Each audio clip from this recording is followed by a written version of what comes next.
All right, we are back from our lunch and our tour. I'll turn it over to Brett. Steve. I think we're on to Russ. Okay. I don't know if we know this now. This is the Russ show. Yeah, it is the Russ show. I'm sorry. Russ. I am just your vehicle. Can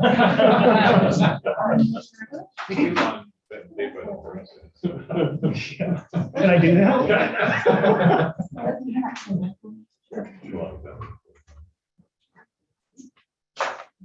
Okay, so the next capital project we're going to talk about is the museum and kind of where we're at. And at the end of that discussion, there's probably just a few minutes to also talk about a vision for a senior center. So lots of heavy asks of the council to look at these big building projects more than we've done in the past, physical buildings. So anyway, I'm going to run through another PowerPoint and it'll again sort of take you back through what got us to the point where we're at.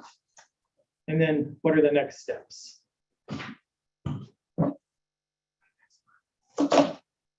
Yeah, sorry, yes. Okay, now to share. I am, sorry. Give you permission. Okay, we're good now.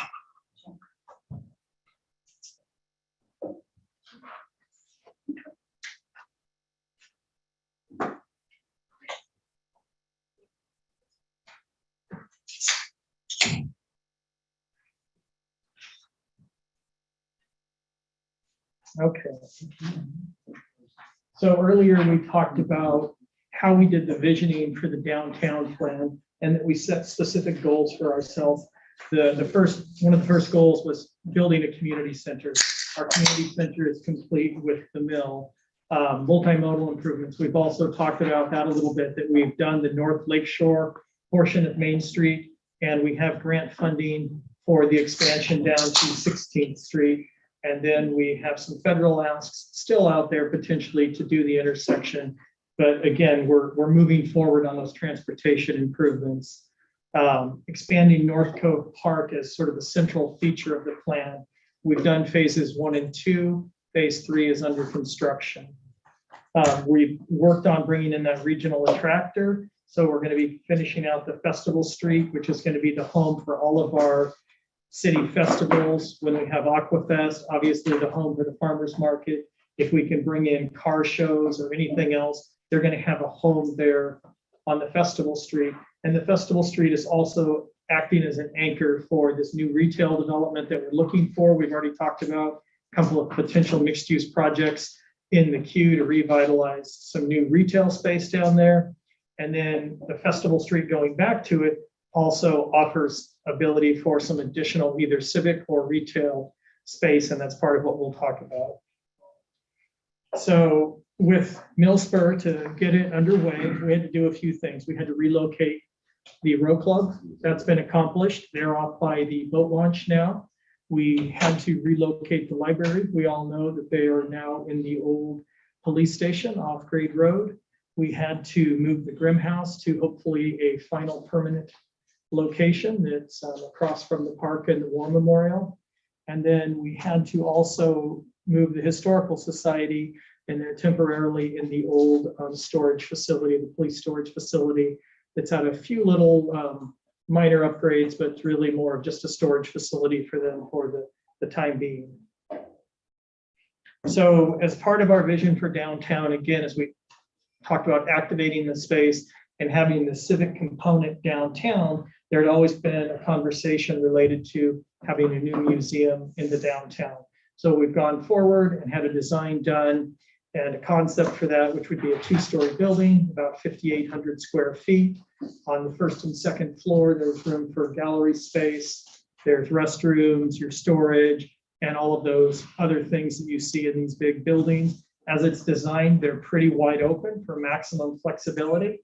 And with them being wide open for maximum flexibility, we could do some different things internally with those buildings or that building as we move forward. What type of things? Retail space, how the galleries are constructed, possibly a little concessionaire, like a restaurant or something like that. So there's a lot of flexibility, again, with a wide open room. You could go in with any tenant improvement and divide those spaces up, but looking at shared utilities, restrooms, etc.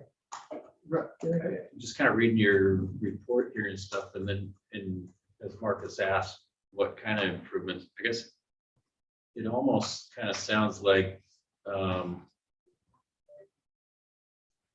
this isn't a museum prioritized for the museum purposes. It seems like it's prioritized for the city's purposes. And as I read here, the executive staff visited 2 museums in Connor. Was the museum folks a part of that?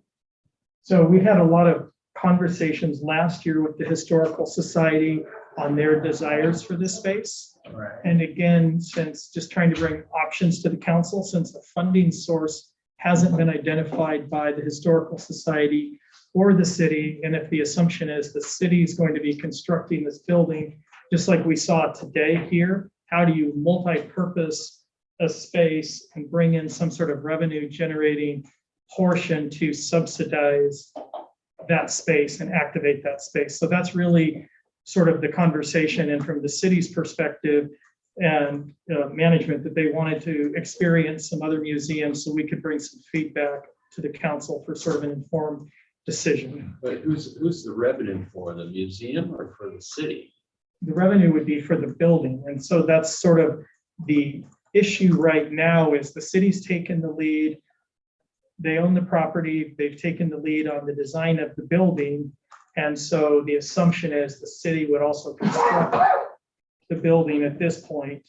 And that might not be the case, that in the situation like this, the city might just be the property owner and our contribution is the property and the design, and that the Historical Society then becomes responsible for the construction, the maintenance, the operation of the facility. Or if the city is the owner operator of the facility and the Historical Society is our tenant, that's sort of when we come into talking about could or should it have other uses to help with the cost of maintenance and operations. Mary, if you can, you have more background on Yeah, this than I do, but I was Yeah. gonna say, I mean, it seems observation wise to me that, you know, we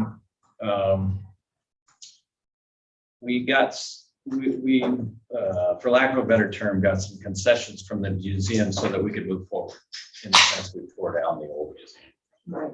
And it would seem to me that we're kind of providing, or we should be providing, kind of a shell of the building, and then let them do what they see fit on the interior of that, because it's their museum. They're the curator of that. And I'm just kind of, as I'm kind of hearing things, it kind of seems as if we're running the show. And I get the point that we're paying for the building, but you know, we kind of asked them to do some sacrifice by taking away their facility. Now we're providing a new facility, and it seemed like we should be letting them, after that is built, the shell, let them do as they may, and let them carry the ball on their future as an asset to the city. So, I mean, correct me if I'm wrong, Mary, but Correct.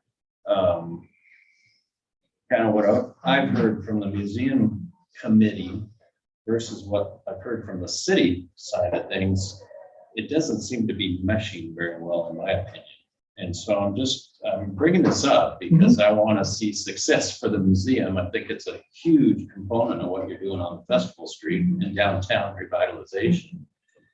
And again, to me, it seems like something's kind of askew here.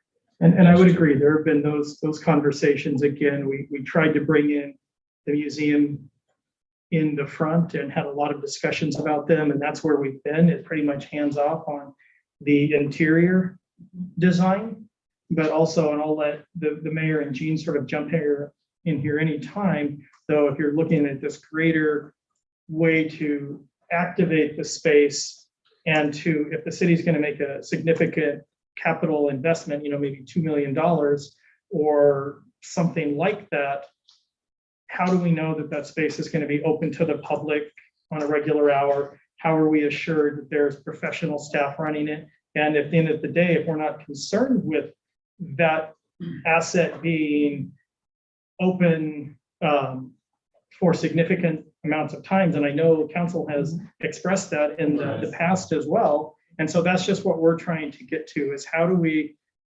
for the investment we put into this, working with the Historical Society, what assurances do we have that it's going to be professionally run, open to the public in a large scale? And that was sort of the purpose of visiting some of these other facilities, seeing that they did have staff, they had similar mandate to our Historical Society. One of them was a historical museum, and just how they're operating it and what their hours and everything else looked like to do that. So I don't think we're looking for another thing to manage. It's just been part of the conversation, more framing it in terms of, if our vision is to activate the downtown, and like we're seeing with this building today, what do these complicated partnerships look like that, again, it's just not the city subsidizing a nonprofit agency to fulfill their mission when we don't have certainty that their mission is going to broadly reach the community.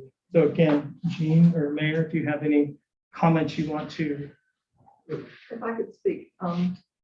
First of all, the museum is run, the Historic Society are volunteers. And they have done an amazing job in the past months since the museum was torn down, raising money. And I think they would be maybe not able to raise bunches of money, but I think they're going in the right direction. They recognize the cost that the city is absorbing here. They get that. And I think one of the things that I know they're concerned about is if you have a store in there, some kind of retail store, these are volunteers. Who's running that retail store? Do they lose that space? Somebody else is running the store. How can volunteers keep an eye on whether somebody's walking off without paying for something? I do think the location is fabulous. And I want a big thanks to Aaron Halverson for being so responsive to all the needs that they've had. You've been wonderful. So there is positivity. What we just went on here today, we learned today that you can get your community to work together. I see this as an opportunity for the city to work with the Historic Society to make this a wonderful place. It's a beautiful location right across from the Veterans Memorial. How appropriate is that? And just make it work rather than add jobs. Oh, we're going to have a little cafe, or we're going to have a little store here. I don't know that the Historic Society was ever asked about that. Does that mean that it would never happen? I don't believe that. But I think right now we've got to figure out trying to have them lift some of the weight as well, cost-wise. But please engage them. Did they go on this tour of other museums with you? I don't really know. Did they go with you when you went? So to your first question, we have had a conversation with them about retail space, hours, and activating the space. No, this was, again, at the leadership retreat for the executive staff. It was just one of our field trips, so no, they weren't part of that.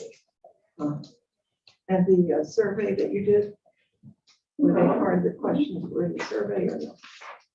The survey that we did, What about it? were they involved in that? Were they asked, what would you like us to ask people? No.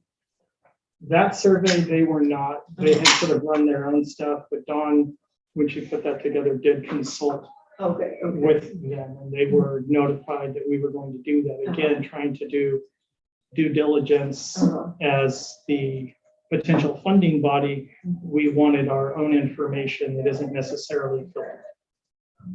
So I have maybe a little different take, and might not be favorable to everyone what they think here, but the old museum was run poorly at best for 10 plus years. It was never open when it was supposed to be open.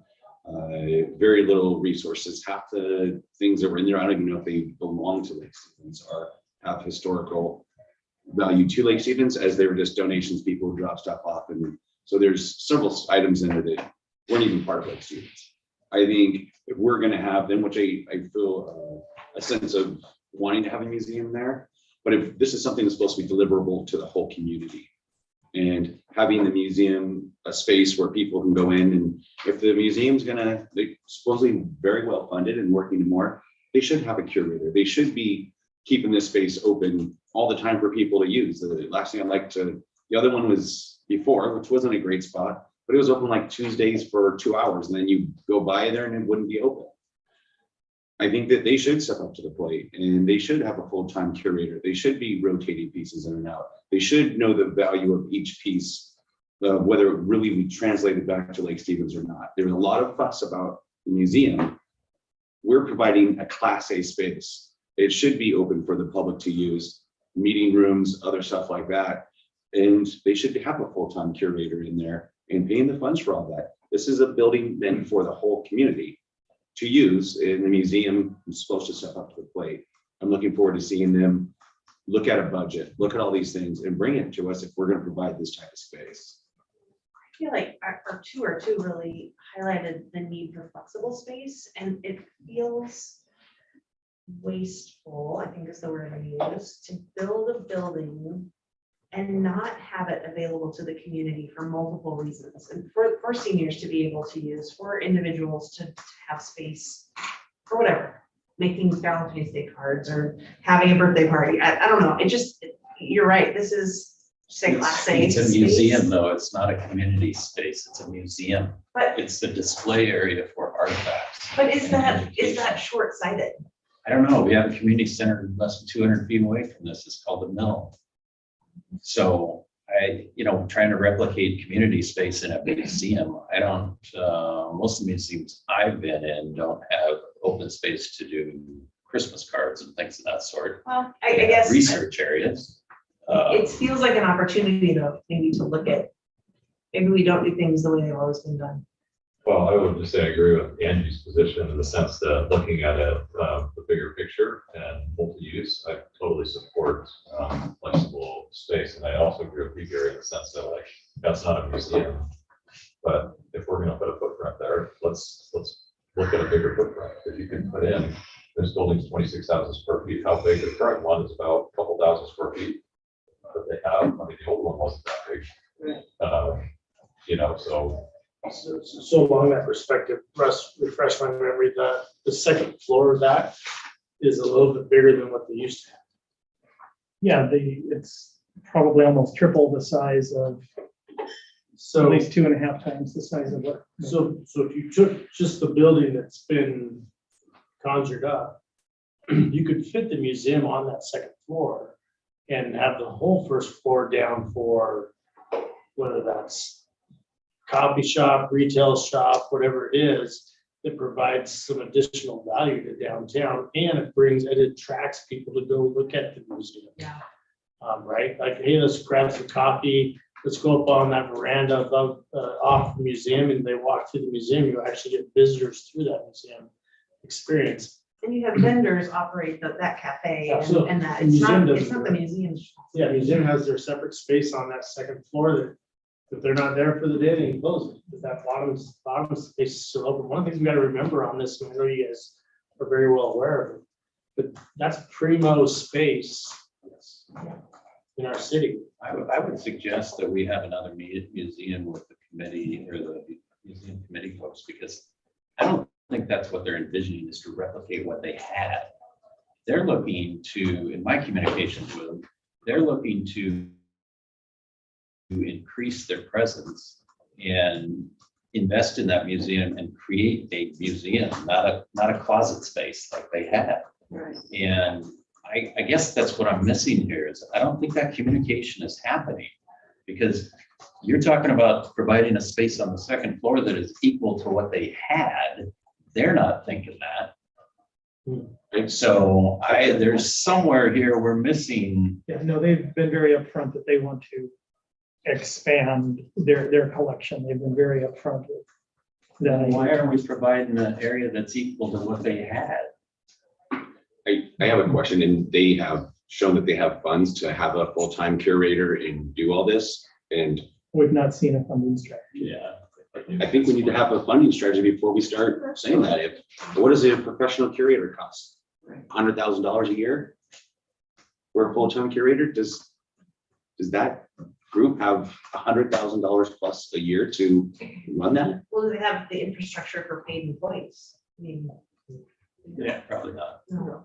No, That was part of the so- survey and then- questions, was the appetite of the community to sort of pay, either have ticket prices, suggested donations, and the majority of the community said they would do suggested donations, which, you know, if all of you have gone to museums, you know that those are usually $5, $10 a person. People generally pay them fairly gladly. We got Councilmember Frederick. Yeah, I'm listening to what everyone says, and I think there's a lot of great points here. Marcus, Councilmember Tagin had some great points about, what are the funding strategies to actually staff this thing with the expectations that we have. I think that Councilmember Peter Shagan has really good points about kind of our conversation not necessarily being in alignment with their conversation. And definitely the earlier points about ways that this facility could generate revenue as well as be an ongoing museum. I feel like there's a lot of conversation that needs to be had, and we're operating with a lot of assumption here. But one thing that I would say is that what I'm not hearing in this conversation, at least directly, is that museums, first and foremost, they're not just places for static displays, they're learning centers. And I think that really the revenue generator there is probably, how do you teach people about Lake Stevens? How do you learn about, the little railroad spur that ended up being the great city that we have today? I feel like there's more conversation warranted. And when I think of museums, I think more of Johnson's Observatory as a museum where they have artifacts, but more importantly, they generate revenue not just from sales there of trinkets and souvenirs, but through education. They teach people about the eruption of Mount St. Helens, and you go there and you watch the film and you learn, and the curtain draws back in the mountains there, and that's the experience of going to the museum. It's not walking along the trail, to stare at the mountain, so to speak. So, I think there's a lot more conversation that needs to be had with the Historical Society to really kind of make sure that we're all in alignment and have the same common operating picture for what this building is and is going to do. And then there's probably the hard work of mapping out, contractually who's doing what and how do we get there. Otherwise, we're spending a lot of time having conversation about this building with just a whole lot of unknowns.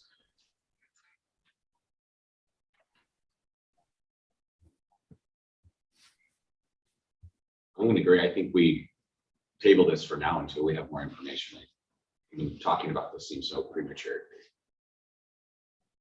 I just want to say one thing, talking about multi-use. One of the parts of the design was that children would go upstairs and they would sit in little desks like kids had long ago, and they would learn, they'd have a lesson about the history of Lake Stevens in a very old style school setting. So yeah, they realize that's important. You got to be teaching kids stuff. So I think that is part of it, yes. So what does the council need the staff to do to get you more information? What do you want us to meet with the museum to vet things out as far as operations, what their vision is, what their expected contribution as far as costs, that kind of stuff? I would say yes, everything of what we just talked about, including Marcus's, what is your idea for budgeting? What is, your future plans, things of that sort. I agree with you as far as having somebody there on a professional basis, but you can't do it on a 2,500 square foot museum site. Right. If they have the funding and they have it, I would love to see it. My concern is that we're going to deliver a great building in a great location, and their funding sources aren't going to be there, because I don't know that they have a funding source. And then here we have a group who are excited to be in there with their stuff all over. And then we have to be the people who come in and say, you guys can't fund this. as a city, we can't fund this. That's not our job to fund a museum. We delivered a spot. You got to deliver into perpetuity a museum that is good for the community. That sounds fair. Okay, Good. Maybe themselves, they'll decide like, okay, our funding source is gonna be weddings and stuff like that, and people can see the artifacts and do that. Maybe they'll come to that on their own. I don't know. I can't speak intelligently. So. And then just as I wanted to share one other graphic with you and ignore the title on it. When I had when my team put together the slides for the city hall locations, they threw in actually it's not even on this, the chapel, excuse me, the Eagle Ridge site for the senior center. I guess I don't have that graphic today, but as we talk about the senior center, one of the things we've talked about is, if you all will recall visually Eagle Ridge Park, that we own the majority of those properties, but there's two little lobes, and then there's an infill parcel that has a single family home on. Councilmember Peter Shagan in the past has said that that's something we should target for future acquisition. And I just did some rough numbers the other day, and it's going to be, a $500,000-$600,000 commitment to buy the house and the property. And that could be a potential location if the senior center were ever to want to build a stick-built building that's different than their current building. So the current building they're in, the city helped purchase that with community block grant dollars, donated the space for the current senior center, and have donated the parking lot and everything to run that. And we do a lot of the maintenance for that facility. So again, that's sort of where they're at. And an additional contribution, again, it's sort of all these conversations we've had today. What does a formal funding structure look like? What is the partnership? How do we activate that space? And what we saw today is they took a lot of resources, a lot of partnerships to use the space in a little bit of a different way.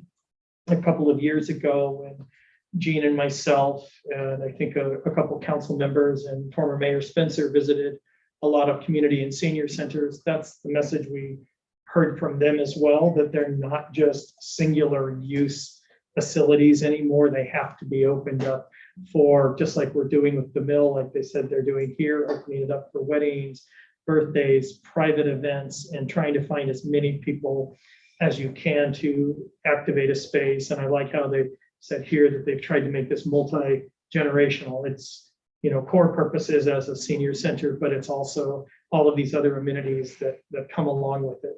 So anyway, that's all we've talked about recently as a staff. We had talked about, sort of with the mayor's thought that could they be part of the Chapel Hill site? What we know up there is and part of the library. The library has their own purpose, so bundling them probably isn't a great fit. Can they be bundled with the city hall there? Maybe, maybe not. Again, they're radically different agencies with different missions. So would they be good neighbors in the same building? Maybe, maybe not. I mean, you would have to be done just right. And as far as another footprint on that site, don't really have another footprint option at that site. And again, what we're looking at here, 26,000 square foot building, as we've talked about our land inventory, for the city to go out and find a several acre site to build another civic facility on, we probably don't have that real estate. But an infill or an expansion within Eagle Ridge Park might be a good solution if that's something, and we haven't vetted this with the senior center yet. I will just say that we've just been sort of brainstorming to share with you some thoughts. But one of the things that is happening is there's the Gen Care facility going in at the top of Soper Hill. So you will have an assisted living, an independent living group of folks there, and just down the road with easy transit from a bus or I'm assuming their bus to that facility. It's in close proximity, and then with the park, that also just creates a nice place that they might not be able to find in other parts of the city. So again, it's going to be If we move forward with that, it's another multi-agency interaction to figure out what is the vision for that space and what is the city's contribution, what is the senior center's contribution, and then comparing it with other senior centers. Obviously, this facility has a board of directors, has a dozen or more paid staff, and it's not the same operation that we can replicate right now. But again, it's just another piece of how do we make our community whole as we talk about civic spaces, growing the economy, and growing the infrastructure. So it's just another piece of the puzzle for the council to ponder. And we don't have any more information other than just it's a initial conversation we've been having. Happy to hear any of the mayor's thoughts or Gene's thoughts as well.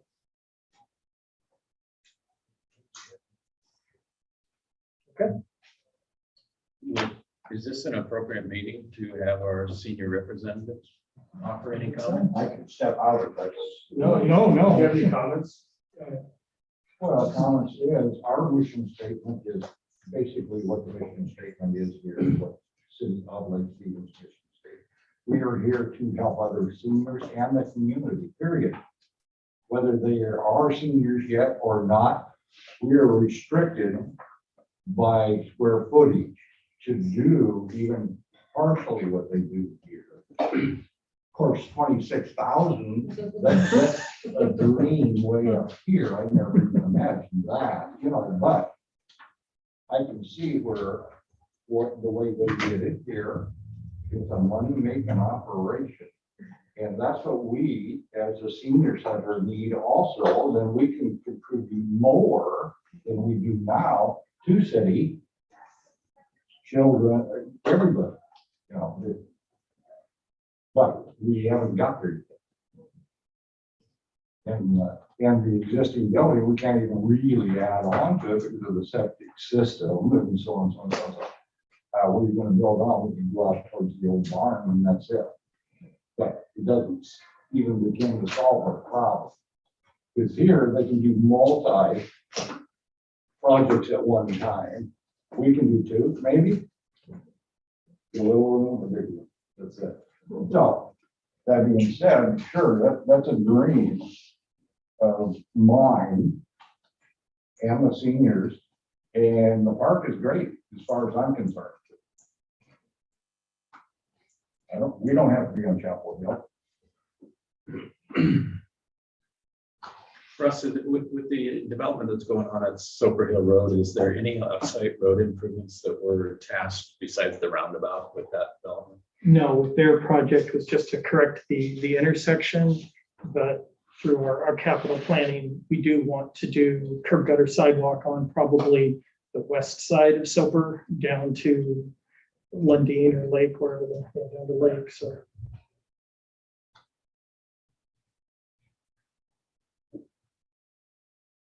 Same part of this is we do have options. We've got assets that we can move around. And this team is incredible. Look at the work we've done. And I have no doubt in my mind we want to accomplish these goals too. We can do it. I know we can. Might take some creative thinking, but we'll get there. Does that owner of that house, Culver, to see that we want to?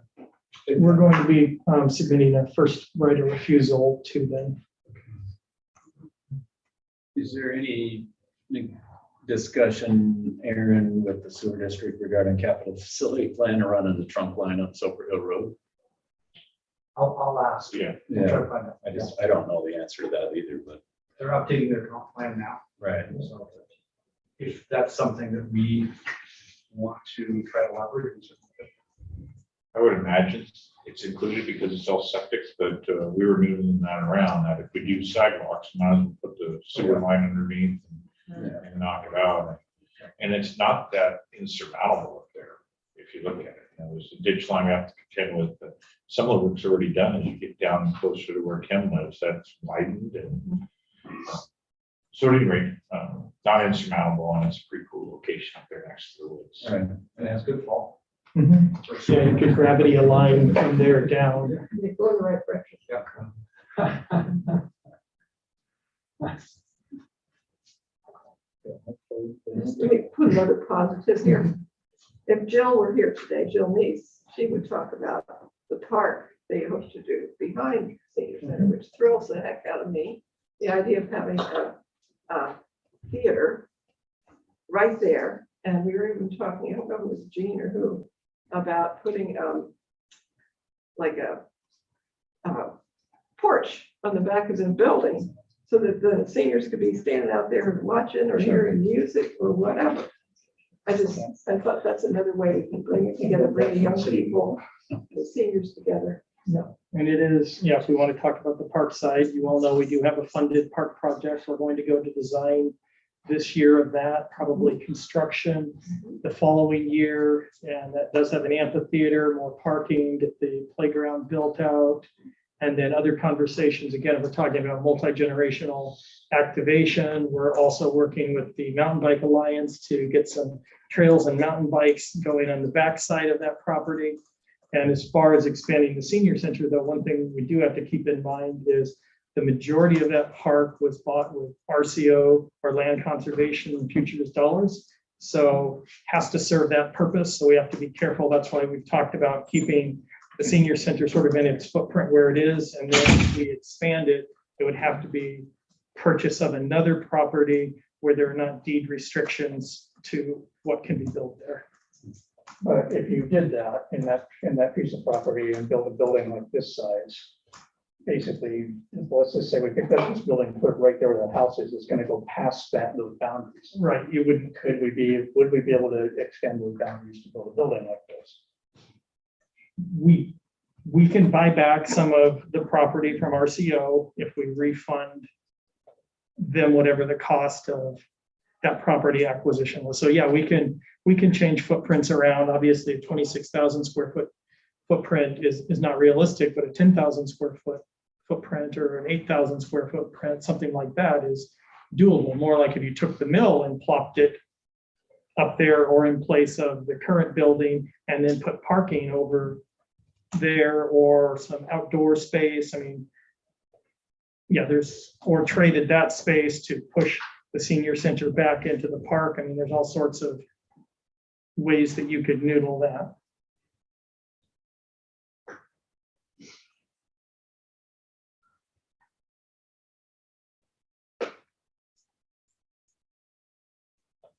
Okay, any more thoughts on these heavy building construction topics? Thank you.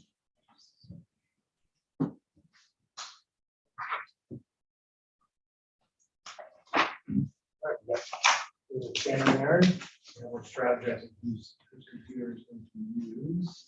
Paper, scissors, yes. You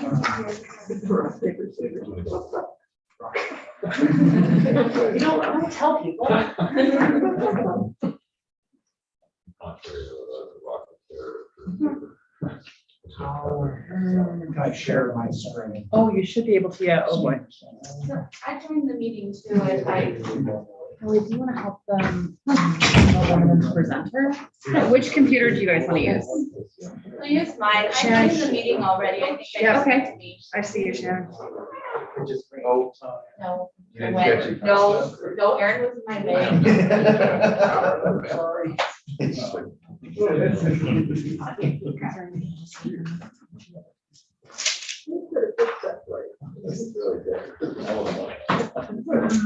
It was waiting. I was too.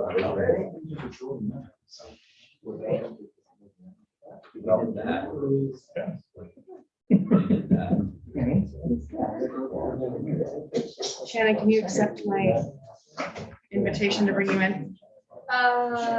Yes. Okay. All right. Yeah.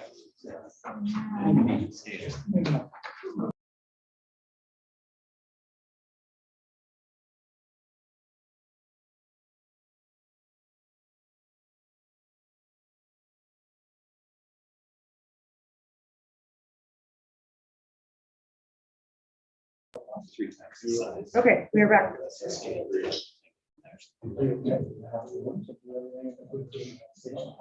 A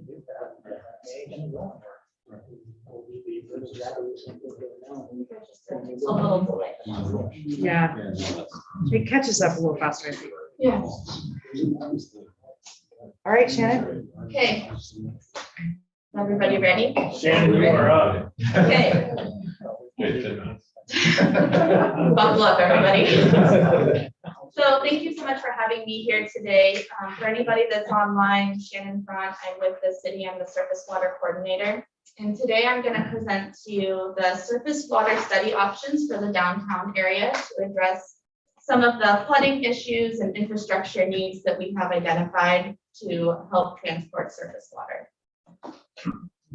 The purpose of today's presentation is to outline the future projects that we have identified that address infrastructure needs and surface water flooding needs and potential infrastructure needs for future planning. And really the goal that I'm hoping to get out of this conversation today is some direction from council and executive staff on how do we want to address this? How do we want to address all these projects? What kind of strategy do we want to look at to address them? And then what kind of path do we want to take? And that'll make a little bit more sense as we get going. So just an overview, I'm just going to give a quick overview map of the location that we're talking about so that we can all geographically orient ourselves. I'll just go over a couple definitions so that everybody's familiar with the terminology used. I'll do a brief map of the projects that we'll be talking about a little bit more in depth. And then I'll talk to you about just the summary of the projects, how they're related, and kind of a staff recommendation of possible phases that we could address these projects. And then we'll talk a little bit about some potential funding sources, and then really an open discussion. I want to hear from you of which way should we go. Just an overview map. It might be a little bit hard to see that brown color, but here we are in downtown Lake Stevens. In that green line is the existing outlet channel that flows adjacent to North Lake Shore Drive by the new North Cove Park area. And it crosses Main Street and then flows north parallel to Hartford Drive where it meets Catherine Creek. Catherine Creek flows from north to south, originating at Lake Cassidy and flows down here through Lake Stevens, crosses Hartford Drive, and then about a mile downstream, it joins the Little Pilchuck River. Then we have depicted here in the red is an approximate location where the historic outlet channel may have been located. And when I say historic, I'm talking about before the early 1900s, with the construction of the record mill. That's when this existing channel was constructed for the purpose of the mill. So this historic flow path would have been many, many years ago. And I say approximate because there's some buildings there that may actually be in the historic flow path. And so this is just an approximate line. And then I just want to point out the fire station. This is an important landmark because when we talk about the fire station, that's really that low point in Hartford Drive where we've seen water over the road surface in years previous. And so that's just kind of a key landmark when we start talking about potential reroutes of this outlet channel. And so just some basic terminology here, a weir. I don't know how many, everybody's heard about the weir here at our lake, but does anyone really know what it is? And really all it is a little dam. And here in this picture on the slides, we can see that this is our existing weir on the outlet channel. It's formed with two concrete abutments with grooves in it that we place wooden boards in manually. Typically it takes a couple people to do it, especially during high flows. And then we have over here a culvert. There's several different types of culverts. The culverts that will be discussed today are a corrugated metal pipe, you can see on the bottom photo, and a box culvert. Box culverts are larger, sometimes in the span of 20 feet, have an open bottom, sometimes for a natural stream channel to flow through it. Can I add something to that? Sure. The corrugated metal pipe culverts are still used. They're much larger now. That's obviously undersized. Well, it's obvious to me. It's undersized. Anyway, A lot of these were put in the 50s and 60s, 70s, these undersized culverts, maybe even before then. Wow, They're all at the end of their useful life. of course. So they're all starting to, the bottom starts to corrode, and the culvert eventually collapses on itself. And that's just statewide. And are those typically then replaced by a box culvert? And they have Yes. to be Yeah, and it also depends though, it really depends on what kind of water we're trying to convey through this culvert. When you're just draining possibly like a roadside ditch, you would use a culvert because you're not worried so much about aquatic passage. Right. You would use a box culvert when you want to really mimic the natural stream bed. Or you need enough room for that aquatic animal to move through. When you hear the injunction list, that's what they're talking about, that you're replacing your undersized culverts with these larger structures for fish passage. Thank you. So this is just an overview map of all the different projects, and we'll go into a little bit more detail of each of these projects in the next couple slides. But I just want to point out the color coding. The yellow ones are compromised infrastructure, so infrastructure that's undersized or currently failing. We have the Catherine Creek Culvert that is undersized and is also designated on the state list as a fish barrier. Depicted in the pink box is a location of a partial reroute opportunity, and there's several different types of projects that would go into that kind of option, and I'll explain that a little bit more. And then the blue is something that we'll just talk about. What is the feasibility? What are the challenges that we face? What is an approximate cost of really looking at rerouting the entire outlet channel back to that historic flow path? What's the advantage of doing that? I do have it here in the next slide if you want to wait, or we can jump right into it now if you'd like. That's you, right? Okay. Just curious. Hey Shannon, can you go back one? Yeah. I think it's, even though that shows the red as the outflow, that's not really where the water flows now between 18th No. and 20th. Correct, you're correct. So, Just so people understand that. yep, yeah, and I have a slide of where the 18th and 20th culverts are, and I can explain to where the water's flowing now. You have 125th right there, kind of behind Jay's Market.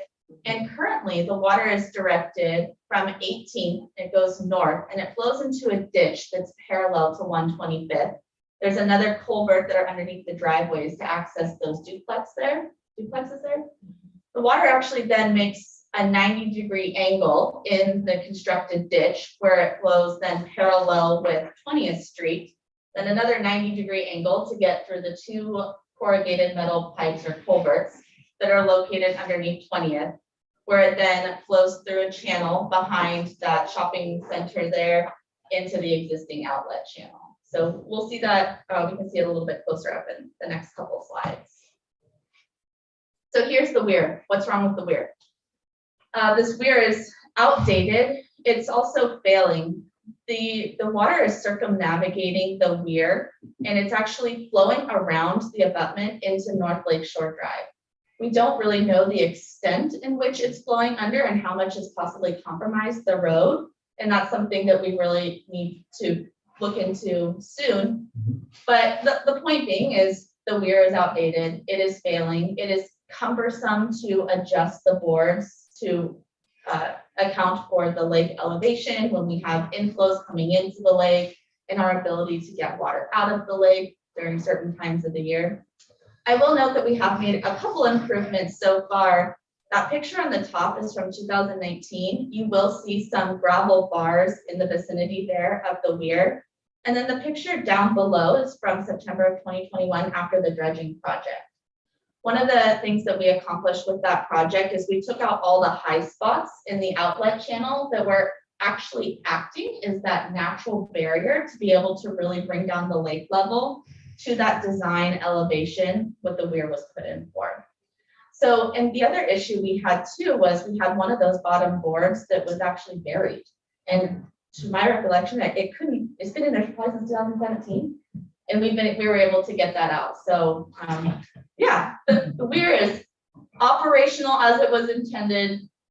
Now with those boards out, we still have the issue though with the water flowing around it. We still have the issue of not being able to really take precise control of the weir, the elevations.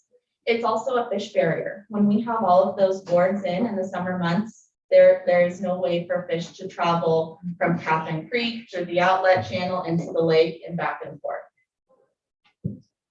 So one of the, again, it's just to maintain better flow conditions, improve fish passage.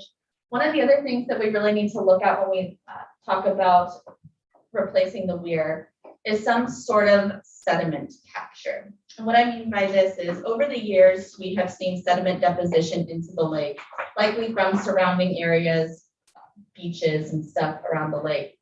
That was the task, what we did last year when we dredged this part of the project.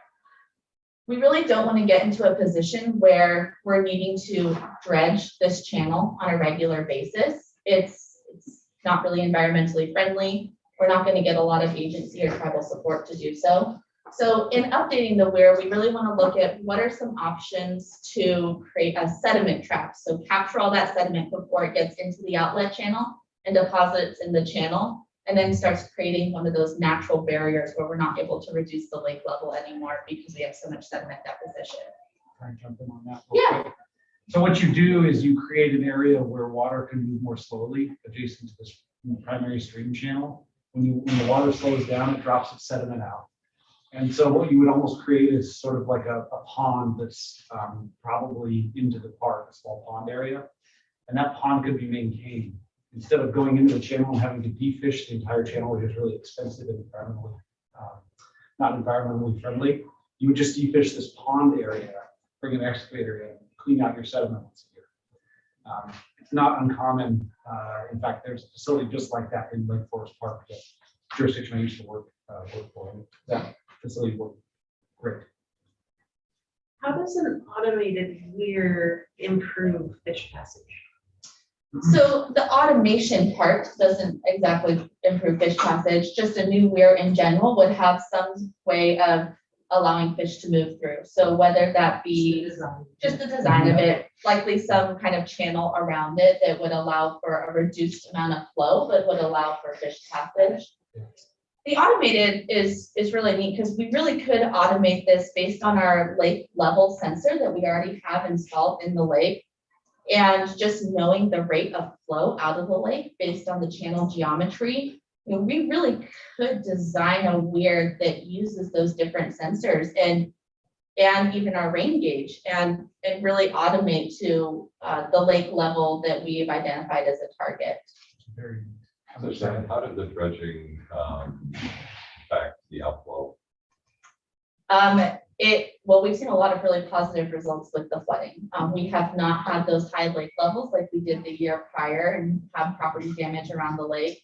The flow through the outflow channel has increased, and a lot of that is coupled with the sediment or the vegetation removal that was done in January of 2021 as well. We've also, through the dredging and the vegetation removal, we also have not had water over Hartford Drive from the outlet channel where those sandbags are. So it has helped substantially. It's also allowed for water to move through that outlet channel more freely. So the areas that input into the outlet channel, for example, 20th Street, as the water goes underneath 20th, behind that channel, behind that shopping center, we're no longer having stagnant water as acting as a barrier. So we haven't had as much water across 20th Street and the sidewalks since that effort. But we really want to think of this long-term and try to set this up so it's something that's sustainable and that we can improve habitat and reduce the need for dredging or just large-scale maintenance like that. This is one of the projects. The next one, again, is the 20th Street Culvert. This is one that we would probably look at using a box culverts for this improvement and possibly realigning it to help match up with the existing channel. Remember, the existing ditch is parallel to 125th, makes that 90-degree there onto 20th. So following the existing flow path looking at some sort of structure, likely a box culvert, that would help align that channel better so that we would have better flow and we wouldn't have so much water pooling up in the roadside ditch there on 20th and then spilling out onto the sidewalk and the road. We would allow water to flow freely underneath 20th. So this would just really help with that water over the road that we see every year in the winter. So the good thing is that's February of 20, and I don't think we saw that this year. Correct, there was a couple times where it was over, but it really was nothing like what we have seen before. I've seen it worse. And I think it was gone really quickly. too. It was, yeah. I don't think we ever closed the road, travel. And I do know that the crew has been really diligent on keeping those basins clear too, which has helped a lot.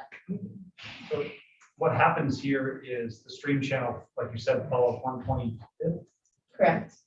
and then it makes a 90-degree turn. Nature doesn't like that. Doesn't work that way, so you run into trouble, so. And then it makes another 90 to flow underneath 20th. Yes. So you just get this backup of water, and that's where we start to see it flow over the roadway and the sidewalk. Yeah, and like I said earlier, when you slow water down, it drops up.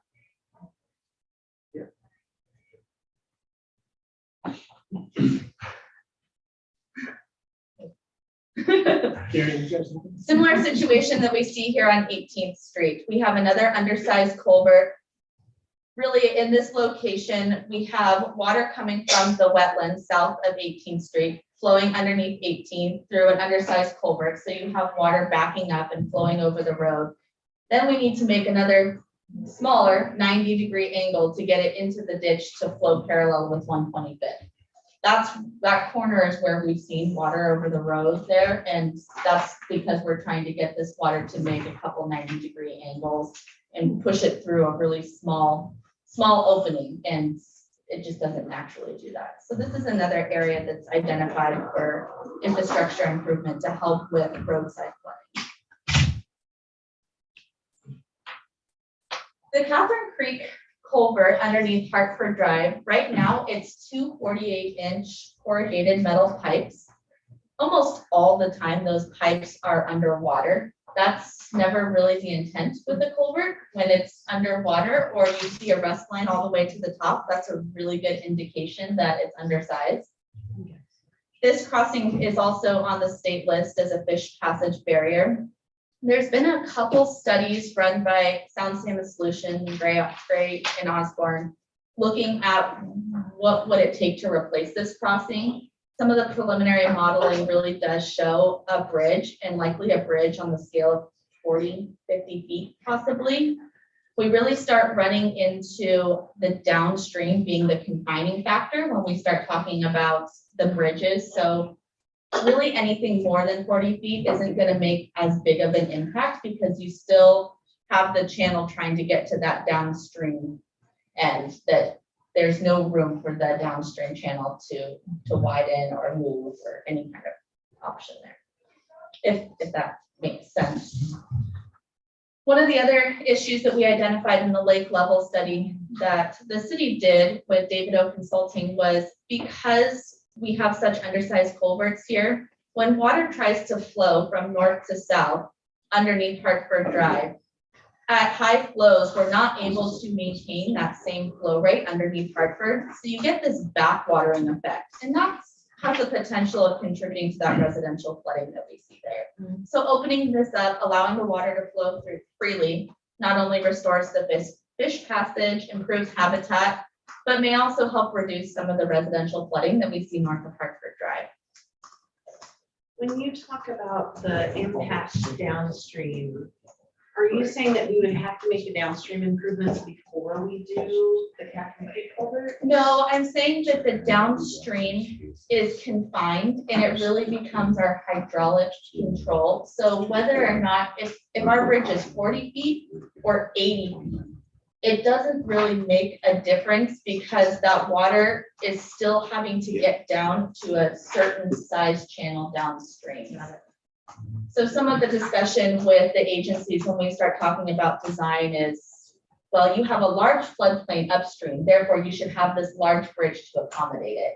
But that's not really the case here, because we have that large floodplain upstream, but we have such a confined channel downstream that no matter the size of the bridge, really our hydraulic control is our downstream channel. So I bring that up because I know that sometimes when we start talking about bridges and fish passage, it turns into a 50-foot bridge. And we're, oh my gosh, do we even need that? And the answer is probably no. This also really comes, oh, sorry. No, you go. This will come into play too, just keeping that in mind, the size of the bridge, when I start talking about how all these projects really connect to each other. Thank you. And really that downstream constraints only from Hartford to 20th. Correct. Because after 20th has a big box culvert already. And then it's pretty wide open. Yeah, there's some residents along there, but then you really have the disc golf course, and then just shortly after it flows into agriculture. So this is the area that we're going to talk about as this partial reroute. And this is really looking at the footprint of the existing outlet channel, again depicted in that faint green line that runs parallel to Hartford, and the historic flow path, which is depicted roughly there with the red line. And there's several different components associated with this type of project. One of them would be to look at property acquisition or easements to restore this channel. There's approximately, I think it's 10 parcels there highlighted that this channel would cross. There's 4 of them that the city owns, and those have the little stars on them. And this ties into Russ's option number 3, if you're going to do anything on those parcels. So this is something you'd have to look at. What do we need to do to acquire properties? What kind of easements would we need to really restore this channel?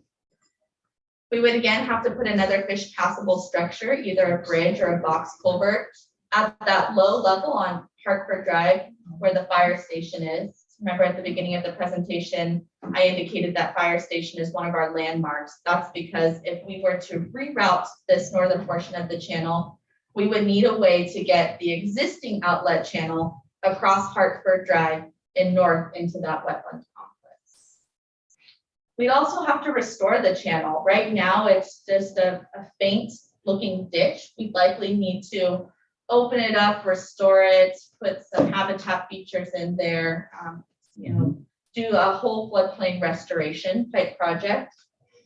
And we need more information. We need to do some more modeling. We need to figure out what happens if we restore that channel. Are we going to create additional flooding risks for the residents that are there? What does that look like? So we really do need that more information associated with this type of project.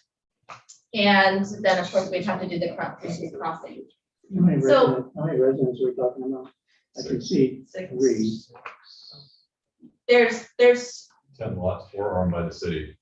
right. So there's actually Got 5 there's houses 3, in that stretch. there's 5 homes, One is a 4 occupied. Or one, the southern one is Is- abandoned. As abandoned, yes. We, yeah, so there's 4 that are occupied. Those southern ones are really the ones that are most impacted by flooding yearly. There's a lot of water on their property. So when we start talking about why would we consider this, what are our benefits? Of course, there's the benefit of restoring the floodplain, restoring habitat for fish. We can also start talking about what would we do with the existing footprint of the existing outlet channel. That's some open real estate to either possibly add widen Hartford so that we had a better multi-use path to connect downtown with the Centennial Trail. I know the mayor has really talked about looking into, is there any kind of feasibility for a regional stormwater type facility within this kind of right-of-way area that we could utilize for future downtown developments? There's some options there. The other thing that is really beneficial is we have agency and the Tulalip tribe support to do this. You know, we do something like this and we start to restore a channel and restore areas for fish habitat, we're going to get a lot more support on some of these other projects that we've identified here in the downtown area. So what does that support look like? they're going to permit the other things. They'll support grant applications. They will, Well, they'll support that- the grant yeah, so looking applications. at the dollar amount here, and it's like, I think it's important for me to make sure that we're working with the tribe and Fish and Wildlife, so that we have a friendly working relationship. Absolutely.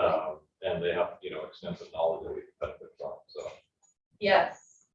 Yeah, and in our preliminary conversations with the Tulalip tribe and Department of Ecology and Fish and Wildlife is that they will support us in grant applications. They send me funding opportunities all the time. They want to do as much as they can to help support us in a path looking at this as an option. Well, what would a regional storm facility look like in that area? That's a good question. I'm not entirely sure what we could do there. I don't know if it would look like just an open pond or waterway where we would meter that water into Catherine, similar to what the existing outlet channel does now. What does that look like downstream? How much water could that really hold? So stop there and. Yeah. Where do we do this? Hmm. Let's say that right here that where the stars are, right in that area where the abandoned house is, that we did that. And that's where the pond is. And then we park it around that. We make a park around the pond. So that gives us another park. Yeah. Now, it wouldn't be one where you're gonna be playing baseball or anything like that. It'd be a recreational facility where you're hiking and that kind of stuff. And you could also have educational type things for fish and Yeah. wildlife, et cetera, et cetera. Yeah, so it's called a stormwater park. I think the city of Arlington recently just finished theirs. They have a regional stormwater facility that's a regional stormwater park. And that's what it is. There's walking trails through it, there's educational signs through it, but it acts as their regional stormwater facility. That's actually. I'm not sure. I know that the city of Arlington recently finished one of theirs. Marysville, that might be something that the city of Marysville has as Yeah, well. Marysville has a missing cross, I don't know what that is. Right in this loop. Up on this loop. Brightwater has something like that too, right along Highway 9. Yeah. And so this is consistent with our downtown plan too, where we've identified wanting to do a series of nature trails. And what's actually kind of interesting about that idea is with the grade road development that you've been hearing about, one of the things that we've been asking them to do is develop a boardwalk trail through the wetlands, wetland buffers that connects out to Hartford and could potentially, if we did this, could connect to that as well. And then we could also extend it down Main Street and go to the other two that are downtown. Yep. Boardwalk through those, like we talked about for years. There's a question, Shannon. So you mentioned that we have support of, ecology, fish and wildlife and the tribe. So you presented to us a number of different plans. So is there something that they're more supportive of than others? Yeah, so let me just run through the last option here, this total reroute option, and we can talk about the conversations that we've had with the tribe and the state agencies. Yeah.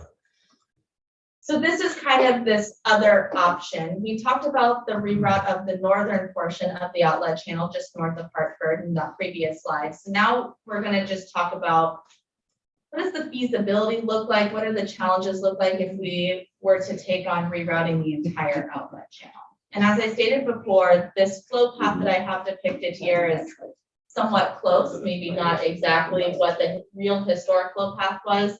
We would really need some more feasibility studies and modeling and surveying to understand if we could even get water to flow around the apartment complex there on 20th. And we're looking at, again, more fish passage structures.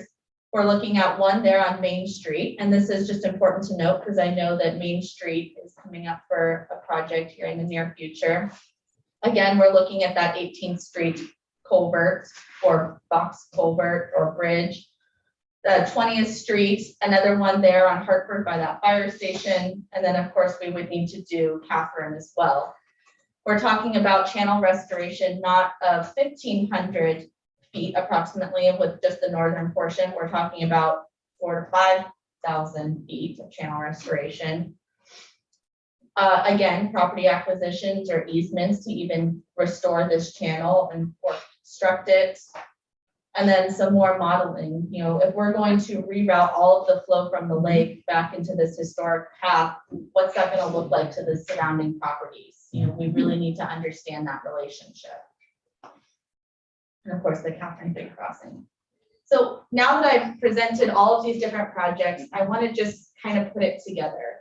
And I really want to talk about this kind of phased approach or our different options, because everything really is connected. And so it depends on how we address these projects, how it's going to impact our end goal. And that end goal is what I really want to try to come to or have that discussion on. So let's just talk about this. We look at our infrastructure. We know there's an immediate need to upgrade those now within the next 1 to 2 years. We have a failing weir, we have undersized culverts, we have a fish passage barrier. But what does that mean? So it really ties to these reroute projects. If we look at just this partial reroute depicted there in the pink of the northern portion of the historic outlet channel, or if we're going to look at that whole channel reroute. And if we go with addressing the infrastructure needs first, because there might be some, you know, federal infrastructure stimulus money available that we can start addressing this immediate need, we really need to address them and construct them based on what our overall goal is going to be. And I say that because if you are going to reroute the outlet channel here north of Hartford, you're then moving the water into Catherine upstream of this crossing. So you want to make sure that this crossing is designed to accommodate that flow upstream. And I mentioned this a little bit on the previous slide, is it's not going to change that much because, again, our confining factor is our downstream channel. So we're not talking about, if we reroute it, we're looking at an 80-foot bridge because, again, our confining factor is that downstream channel. But these ones are really, really where we see a difference. If we're going to upgrade the 20th Street Culvert, we talked about this ditch runs parallel to 125th and then again makes a 90. So if we're going to realign that flow path better, we're looking at a culvert over here closer to that intersection. If we truly wanted to have our end goal of this total stream channel reroute back to its historic path, then we're looking at the crossing over here, a little bit further east on 20th. So that matters. Again, we're also talking about 18th. If we're going to size this based on current conditions or that end goal type condition. So this is really what I'm bringing to you today, is this option of a reroute. And what does that reroute look like? Does it look like a partial reroute, or does it look like an entire reroute? And those are really those 2 and 3 options. And what's the time frame? I mean, likely this infrastructure needs to be addressed within the shorter time frame, 1 to 5 years. Restoring that area north of Hartford, maybe that looks more like 5 to 10. And if we really want our end goal to be that total reroute, I mean, maybe we're looking at 10 plus years unless we can find the funding to address it sooner. These are some funding opportunities out there to address this. There's quite a bit of money in a lot of these different funding sources. It really what it comes down to is, I think in order to figure out which fundings would pertain to the project and to start that process and looking at feasibility while also addressing our immediate infrastructure needs, we need to really decide which path we're going to take. Are we going to reroute the channel at all? Are we even going to look at that option? Are we going to partially reroute it? Or are we thinking we want to totally commit and reroute the entire thing? And I'm bringing this to the group today for a discussion. Sure. Yeah. Okay, so a couple of questions. Let's talk about total reroute. If we did a total reroute and we were successful, what would be the classification of the route that it is in now? In other words, what do we do with that? Do we fill it in? Yeah. Make it part of some commercial property, a roadway, or that? Exactly. We wouldn't have any problems with Harbor Fish and Game because we rerouted everything. It was actually the Tulalip Okay. tribe representative that told me, hey, if you guys reroute this entire channel, you could just fill the existing one in and use it for some extra real estate. Okay, and then looking at the cost of that, Just looking at the costs, I'm more inclined to go with the partial reroute on or a regional stormwater because of some of the commercial traces of property we want to put in there around the other side of Hartford. And maybe that's useful to us for that. And it also takes care, and then also the Weir, our mid Weir with the catch basin for the silt and things, that would take care of that issue. And all we would have to really then worry about is the culvert at Captain Creek. Yeah, we would still need to address the 20th and 18th because no matter what, those are undersized right now and we do have water over the road, but they wouldn't be designed for the full amount of flow of the reroute. Right, okay. Is what it's meant to. Okay, buying off on that, that's great. I don't have a problem with that.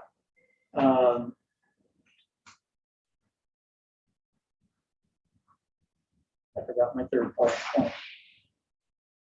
All right, go ahead and go on.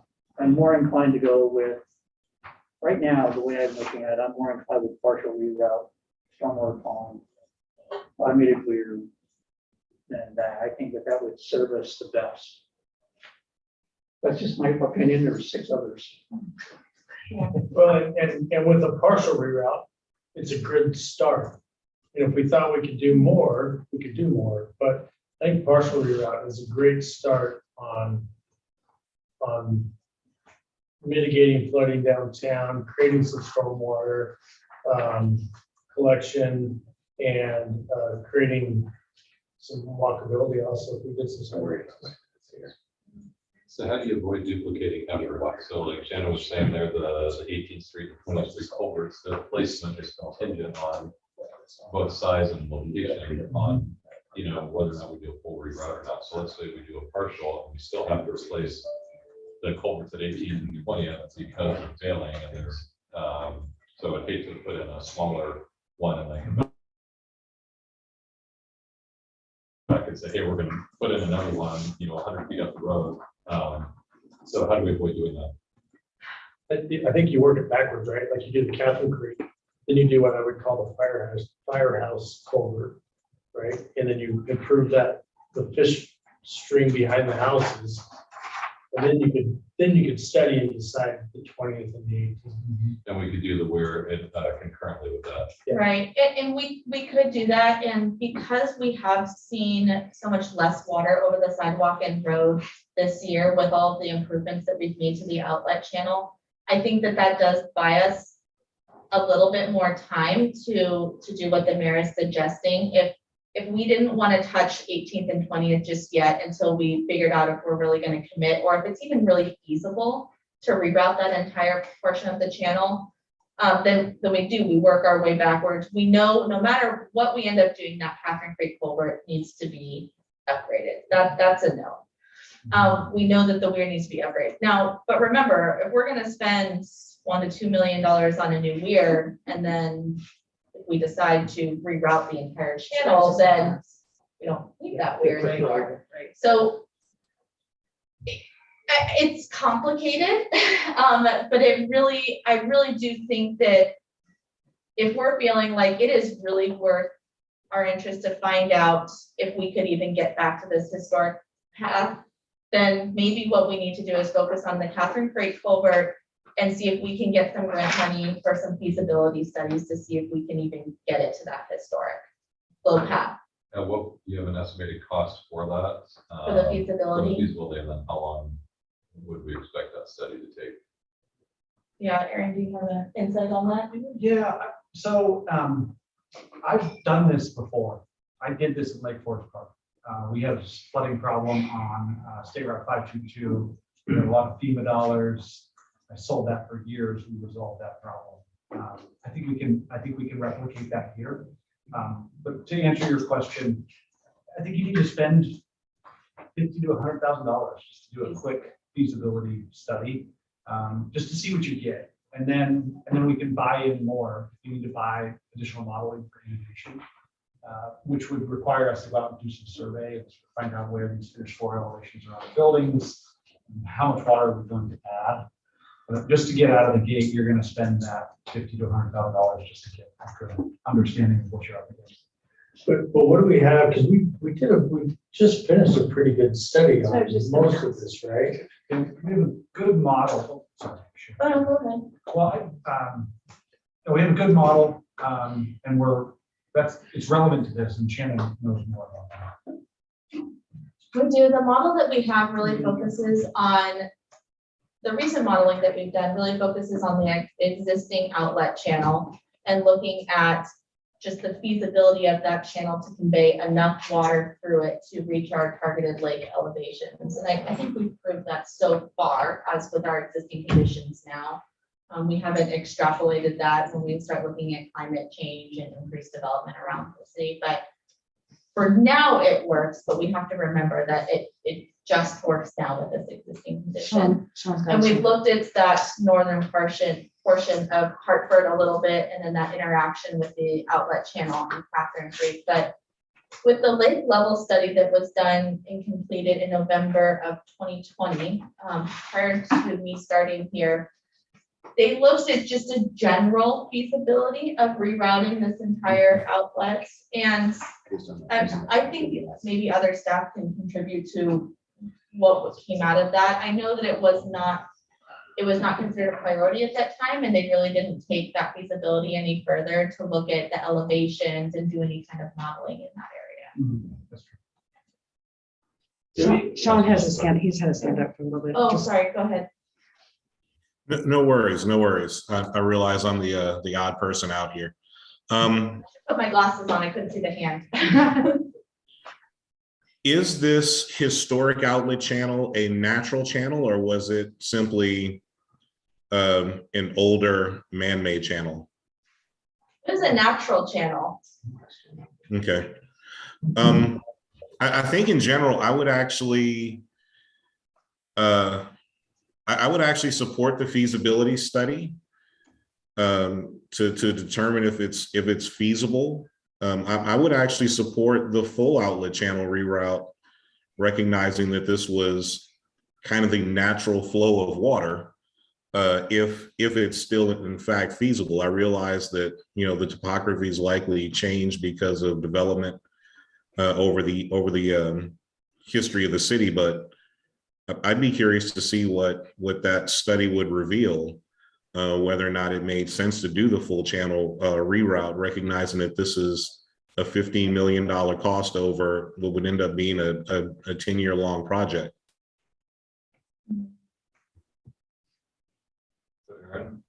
Lake Forest Park, what was the ballpark cost of the project? How much of that did you secure funding from sources outside of the city's budget? It was a little while ago. It was 2014. Times have changed. It was a $7 million project, and the city ended up only spending the feasibility dollars, about $90,000. Everything else was reimbursed. So we were tenacious. So we expect replication. Let's do the full reroute. That project won an 80 million award. So I think Tenacious is appreciated. No, I agree with that. I think, working as close as we can, we talk about historical things, working as close as we can with what was there. But Sean raised good points there. I mean, if that money is invested, but what I hate to do is walk away from money that's available currently from state and federal agencies because we're kind of slowing things down. But I like what the mayor said as far as that Catherine Creek. I've seen that. It's kind of not being a stormwater person. It just doesn't look right. Kind of wonder why that's why it's like that. But I'd like to capitalize as much as we can on the money that we have and attack the projects that we can while entertaining the cost of the full reroute. So I was just going to add, presently we have no storm drainage retention within our downtown area or on Reroute, correct? Correct. So I guess potentially by providing a regional storm detention plan or facility, we could alleviate a private developer redeveloping something and having to install their own system. Number one. And number two, because we're alleviating an existing problem, is there not money from DOE water quality to help us with that as far as a regional type facility? Yeah, there is money. Part of the process that we're working on right now is called the Stormwater Management Action Plan. And that's an exercise to identify areas within the city that could really benefit from regional type facilities for flow control and water treatment. And there's lots of different DOE sources. We can start looking into those even more to help fund those types of facilities. We may even be able to do it if we start looking at something like a stormwater park too. There's other types of funding that's available for that kind of thing. And then, if we start to restore some of these channels, and as part of that, we add the stormwater component. There is a lot of money available for that. So potentially we could, as Councilmember Frederick talked about, provide a facility at little to no cost to the city, which benefits the development of the city. So I guess looking at that route as much as possible, I would encourage. So is that idea to take the full route from on Main Street, across Main Street, all the way up to Stormwater Pond where I discussed Not it? necessarily. I would focus more upon a regional storm system in that pink area, which would be much larger than that particular piece that you're talking about. And correct existing problems as well as compensate for future retention. It's better to have one retention than 20 different small ones all over the place. Is your thought then to leave the outlet channel in its existing footprint and then focus on that area north of Hartford as some sort of detention type facility for additional stormwater? I would suggest that. And as Marcus and I were talking, I think if you were to reroute that, because of the topography, you're going to be increasing the flow from the lake at the peak times. Those properties behind and south of 18th Street and the rerouting there around those apartments just south of 20th, that volume due to topography may cause, even if you have the culverts in there, may cause problems. Right. So, and then we deal with all the mess of those homeowners and everything that's going on. And we've created significant wetlands back there rather than marginal wetlands. But I think the main point would be the Catherine Creek Culvert, and then focusing on that regional wide detention facility to solve numerous problems. So your idea, would that be looking at then the partial reroute or no reroute at all? The partial reroute within the pink area. Okay. Yeah. So utilizing that partial reroute, opening up some additional space in the existing footprint and trying to tie all that together with some sort of regional stormwater facility. I think that their costs on those properties or even easements is going to be a lot less than it would be over there. The other issue that I have with the full reroute is that takes our Main Street project and puts it out 10, 12 years. Unless we want to spend double the money to put a culvert in there later when we've already put in a brand new Main Street. There is a culvert there already, but that they didn't talk about that's in the same type of condition as these other ones. Yeah, it would not support in its current condition any kind of reroute. Right. So I probably wouldn't issue that. I don't want to wait 10 years for Main Street to be done. I do want to bring up the property acquisition that you talk about there north of Hartford too. Those southern homes, there's the little green home that's nobody's living in. The city was recently approached by that homeowner wanting to sell it, get rid of it.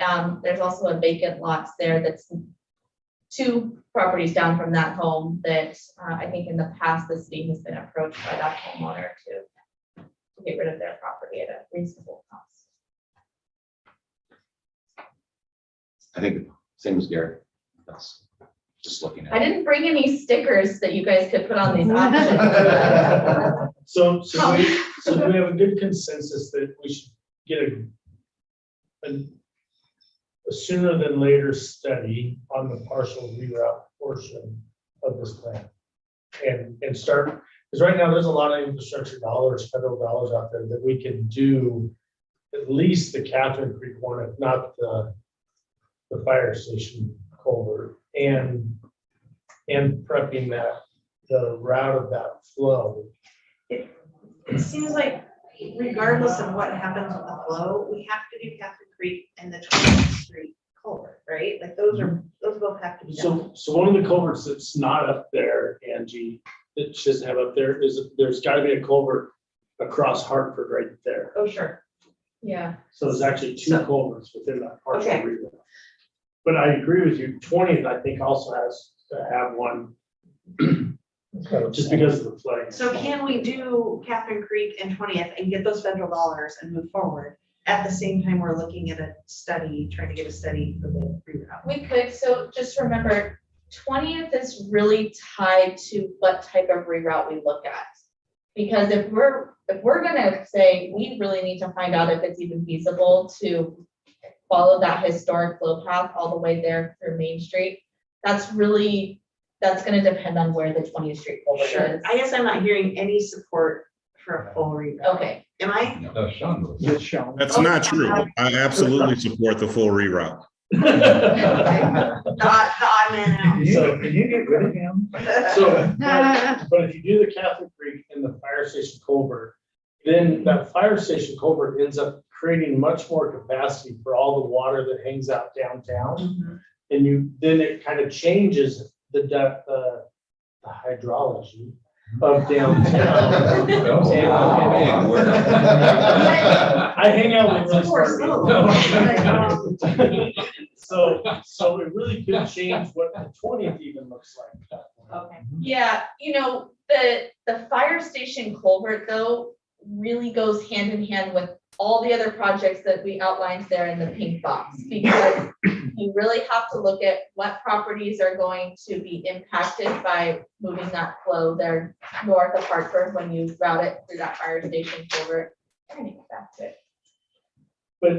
But Shannon, so when you go from, when you build out that fish passable stream between the Catherine Creek around to the fire station culvert, can you build it in a manner that creates a dike that helps to protect the homes that would stay there? We might be able to. We really need to look at, we would really need to look at that modeling and figure out what does it look like? Like what kind of infrastructure would we have to build to protect them? If we really are, if we're talking about things that need to happen right now, I'm hearing the Catherine Creek and I'm hearing the 20th Street. But then if we're really going to abandon the idea of that whole reroute, then we're really talking about the Weir too, because the Weir is circumnavigating its current structure. That's So I think your pink box infrastructure in the Weir. is where we need to go. Not Catherine Creek? Yeah, well, the infrastructures.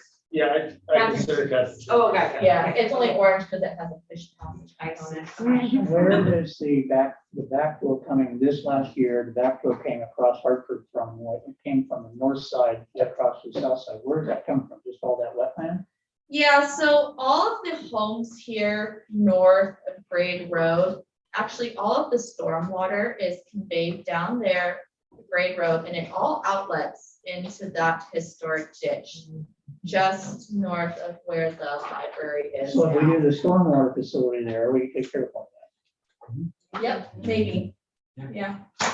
And when you talk about a channel in here, just remember it's going to be called what's a meandering channel. This is being shown as just a straight arc. It's going to be when you do these habitat restoration, which takes up a lot more capacity and slows that water down just because of the shape of the channel. Exactly, yes. I just want to give you guys a quick time check. I have to go at. No, well, it's gonna be before that, because we have to be completely out of this room by 4, which means about 3:45, we need to start cleaning up. So we had about 25 minutes max. So Shannon, you guys. Yes. Can I just say, Shannon, this was an exceptional presentation. I appreciate how clear it was. The slides are great. You're incredibly informed. Nice Really job, helped Shannon. me make better decisions. Thank you. Great job, Shannon. Thank you. I should have gone first. Mars up here, Big right? Do we want to table, looks like the last 2 subjects for tomorrow? We can carry them over tomorrow. It's a, Yeah, because we've got to be out of this room at 4 o'clock. I don't know How how long- quick the how street long scan is. How quick is the street scan? No, I don't think it's quick. no. No, it's gonna get into funding. Funding. Great, I'm fine with table. How long is that? I mean, we have time in our agenda tomorrow. It looks How like. long is work? Why doesn't mine take 2 minutes? Mine's piggybacks off of Aaron. Oh, you have to go Yeah. after, Aaron? It comes Yeah. out. Oh, okay. Yeah. All right.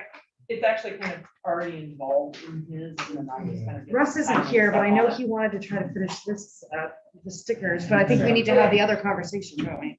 We kind of did. Okay, But we can carry it till tomorrow. yeah, we can carry it tomorrow, keep the stickers. with So we you. want to table everything until tomorrow? Sounds great. All right, Sean, you get out early. Be done by 7:30. Yeah.